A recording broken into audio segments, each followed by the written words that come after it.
assets and waiting for the dividends. No doubt I'm making. Good day and welcome to the fourth vlog already. It's time to actually make some serious progress towards my master thesis. So today I'm gonna get some last input for how to analyze my data and what I can get out of it. I think I have said that enough times. Then I hope that today I will be having like the final set and that I know what I will be doing, and then I can actually write the results and do some graphs. It's about time, like less than 2 weeks and I only have got my materials and methods and introduction down. It's about time. This makes sense, but it really doesn't matter that much in the end. I grab the pen cause what gets me off my mattress is music. The love is deep rooted, it's everlasting. Today apparently is the day that Lasis niger ants are swarming. And yes, I guess it's time to talk a bit about the colony life cycle. Ants don't make more ants, but colonies make more colonies. To say it in the words of Deborah Gordon, the new life of a new colony begins on a day like this one, when the new unmated queens and the males of the colonies emerge from the nests and they fly up in the air, and then the queens and the males, they mate, preferably from different colonies. One queen mates with one or several males, and then that was the purpose of the males, and then they die. The queens then drop to the floor, look for a suitable place to found their new colonies, and then they get rid of their wings, and then they start digging when they have found a suitable place. Then they are there in their first sort of chamber, they lay their eggs, and then they don't come out for the next few weeks until the first workers hatch. In some species the queens also go out and go foraging, but it's pretty risky. So in the species where the ants, the queens, don't go out foraging and just stay in the nest from then on until their death, or until the whole colony moves, which is rare. And for these Lasis niger ants, that are the most common ants in the urban areas of Middle Europe or Europe in general, in these cases the queens get their energy to live from the flight muscles that they internally degrade. Of course these mating flights have to be synchronized across colonies, so that the queens and males don't have to search for a long time. I don't think that the mechanism is already clear, but it has something to do with the climate, and also of course the time of the year. So the swarmings are all a little... Ooh, that's a big one. That's a formica. And different species also fly at different times of the year. Yes, and then after the first workers have hatched, the colony just grows and the workers do everything for the queen except for egg laying. Today Lasis niger, as I said, is swarming, and also apparently other ants. It's pretty warm and humid, and maybe it will start to rain. So the earth has to be rather wet for the ants to be soft enough so that they can dig in. The nest entrances have to be widened a bit by the worker ants before the fat queens can move out. So this also makes them susceptible for attacks by other ant species. So all of these queens are now looking around on the ground for cracks or holes in the ground where they can move into, and they can start laying their first eggs, so that this becomes their new nest. There are queens everywhere, and they're all mated. So if you wanted to start a colony at home, you could just grab them and put them into a little space in a test tube with some water, and plug it with cotton, and then wait until the queen lays eggs, and then you got a colony of ants at home.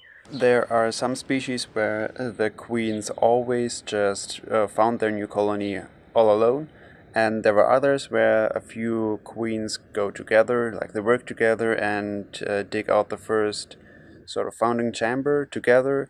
And yeah, they have a sort of hierarchy of some queens digging more than others, and the others then lay more eggs. And either they then stay together throughout the whole life of the colony and produce, of course, more eggs than a single queen could lay, or they fight each other to death after a few weeks or months, and then only one queen is left, probably the most dominant.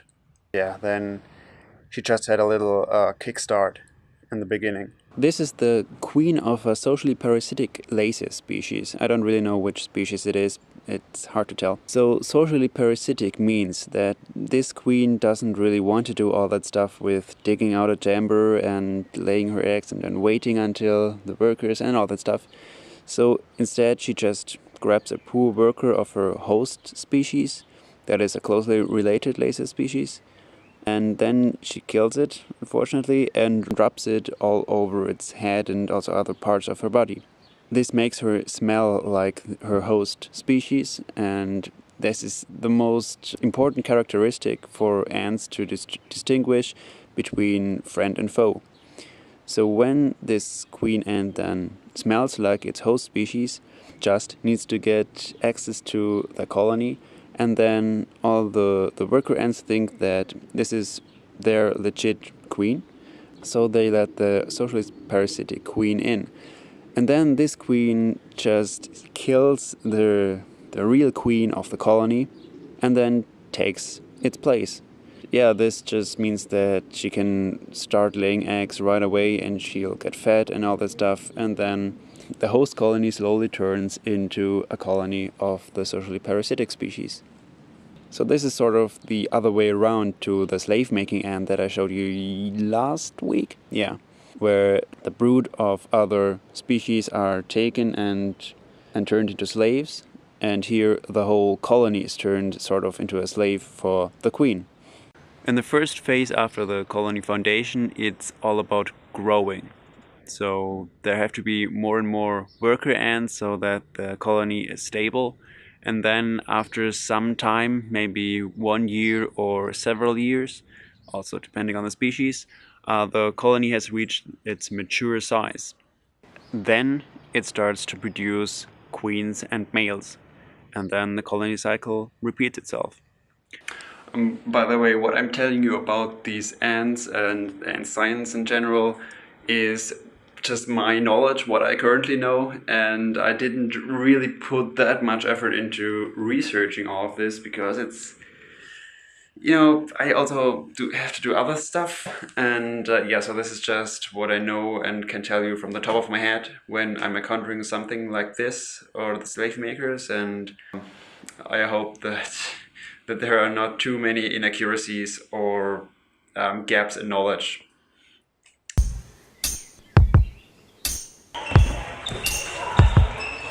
At times, man, I wish I was illiterate. Then I couldn't read all the letters that I'm slipping through my letter slit. Nothing but bills using an aggressive rhetoric, saying give us the dough while we got other means to settle it. And just as I get to thinking that I better quit, I start practicing verbs, nouns, adjectives, and predicates. And when I'm in that zone, you best to step back a bit.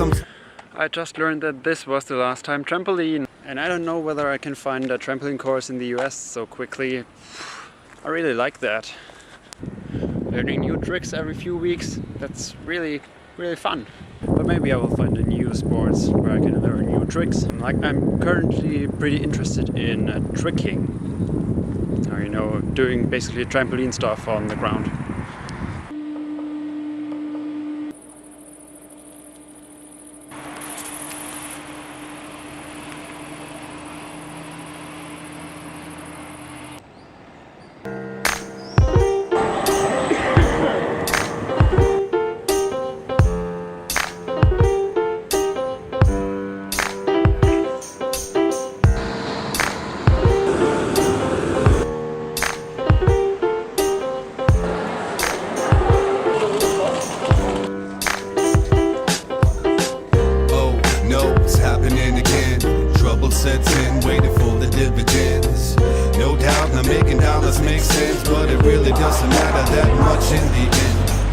grab the pen, cause what gets me off my mattress is music. The love is deep rooted, it's everlasting.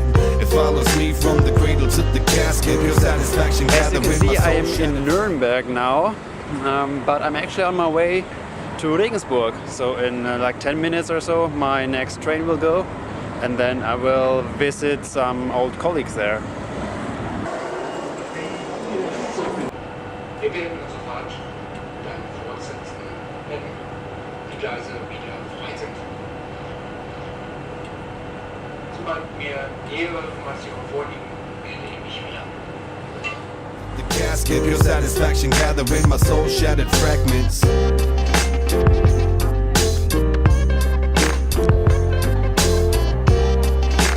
After more than 3 hours, I arrived in Regensburg. I just didn't want to take the faster ICE because it's more expensive and I don't really need to be that fast.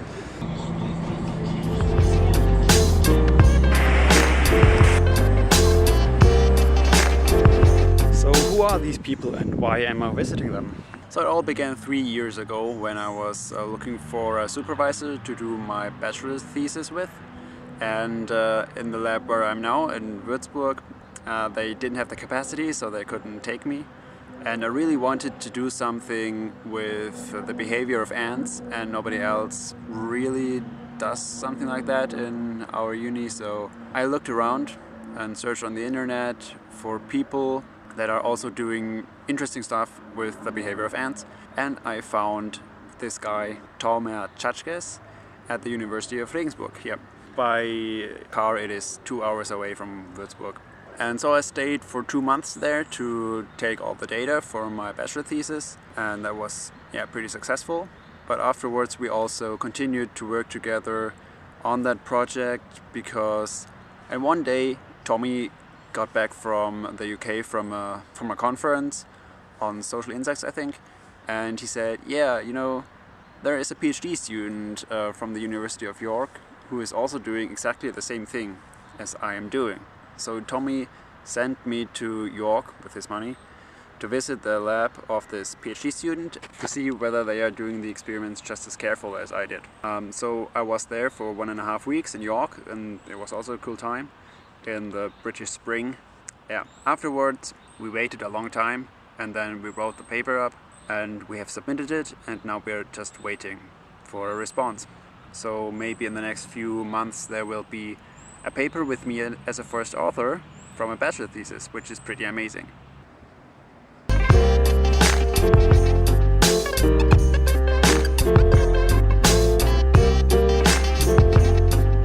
So what was my thesis about?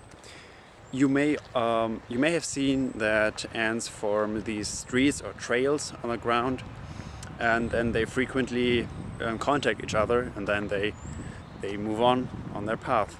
We ask ourselves, well, what information is being transferred? Could it be that the experienced ant that is coming from the food source and knows where it is can tell the naive ant that is coming from the nest which way to go, whether left or right at a bifurcation? And yeah, we tested that with T-mazes in the lab, and our results were that they don't. So this disproved the results by others who said, you know, there's a 60 or 70% chance that the naive ant chooses the correct direction, and that would be a yes. My experiments proved them wrong and said that they needed to be a little more careful. So this is how I know Tommy, but I'm also, and maybe mainly, going to visit Felix, which is an Austrian dude who I know from the University of Würzburg because he did an internship while I was also doing an internship in the same lab with him, with the same supervisor. We became good friends, and so I'm going to visit him while I still have the chance, because I also promised him that I will, and he also visited me with Tommy together, because Felix is now a PhD student of Tommy, and so yeah, that worked out really fine. And another PhD student of Tommy is Steffi, who also is from the University of Würzburg, so we're all clumping together. It's gonna be a bit of a catching up what they're doing and how a PhD is, because you know he is now in the second year of PhD, and I think I'm going to get something valuable from him.